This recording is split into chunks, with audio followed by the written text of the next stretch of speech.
Over the past 3 months, I played 9 games and made videos of my gameplay. You can watch it here on the channel. Now, 4 of those games were not MMOs, so I've disqualified them from today's judging panel, which leaves us with our contenders. In alphabetical order: Embers Adrift, Lord of the Rings Online, Monsters and Memories, Project Gorgon, and the Quinfall. If I were to allow you, my viewing audience, to rank favorites using the hard currency of digital views, the list would look like this. And honestly, my list isn't that far off. Let's start with number 5, the Quinfall. I'm moving the Quinfall down to number 5. Of everything I've played this quarter, this was my least favorite.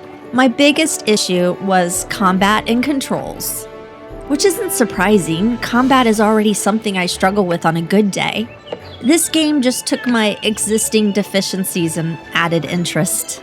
I also found the world and characters a bit uninspired. You know how you can buy Oreos? Or you can buy the off-brand black and white sandwich cookies? Like Cookios or Oreos? You know, this game just felt like an off-brand MMO. Number 4 goes to Lord of the Rings Online. Now, the lore here is unmatched, but the presentation made it hard for me to stick with it. The animations felt stiff, the character models felt dated, and the performance wasn't that great. But the real issue for me was the UI. It just doesn't scale well on modern monitors. On my display, everything became tiny, blurry, and really frustrating to navigate, which turned the experience into something that felt more clunky than immersive. Now here's where things get really interesting. Your number 1 is my number 3. For now. I've had about 3 days with Monsters and Memories, which, to be fair, is still more time than I gave the Quinfall and Lord of the Rings Online combined. During that time, I played with some of the best humans I have ever met. And I worry that my experience was less about the game and more about the group, which, to be fair, is kind of the point of Monsters and Memories. It's built on group play. That's where it shines. But I don't know if I can sustain that. If I can't, what does the game feel like when you're alone? Because solo play is where a lot of MMOs quietly fall apart. Now, I know people criticize the graphics, and yes, I just criticized Lord of the Rings Online for looking dated, so that probably makes me a hypocrite. But here's the difference. Monsters and Memories looks old on purpose. Lord of the Rings Online looks old because it is. And those are not the same thing. And that makes sense in my head. Your number 2 is also my number 2.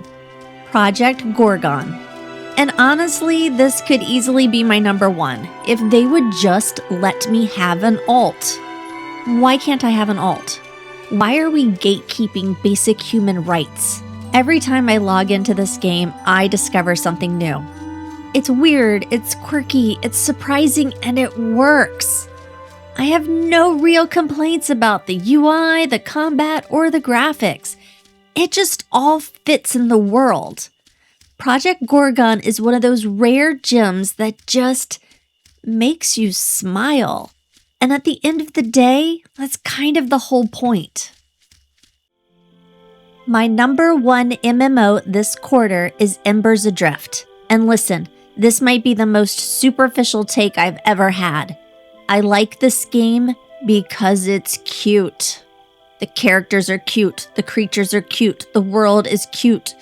And yes, that is a terrible reason to like a game, but I like looking at it. It's precious. Also, and I need this to be heard clearly, it gives me alts. Did you hear that, Project Gorgon? Alts. Now, Embers Adrift gets a lot of criticism for not having caster classes, and at first that felt weird. But after playing, I didn't actually miss them. My real concern is the player distribution. The game has a very small community and it's extremely top-heavy, which creates a problem.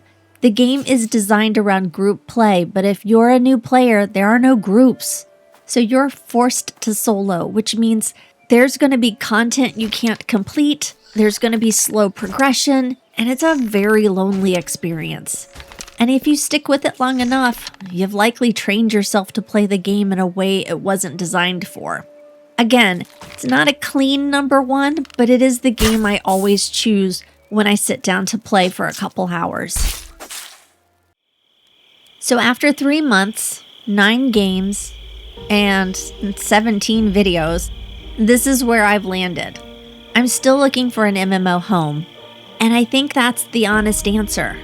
Every one of these games does something well, and every one of them has a reason to exist, and every one of them has something that holds it back. Some are too empty, some are too dated, some rely too heavily on group play, and some won't even let me have an alt. But I will say this, the moments I enjoyed most this quarter weren't the systems, they weren't the mechanics, they weren't even the games themselves, they were the people I played with, which is both encouraging and slightly concerning, because it means that the perfect MMO might not actually exist.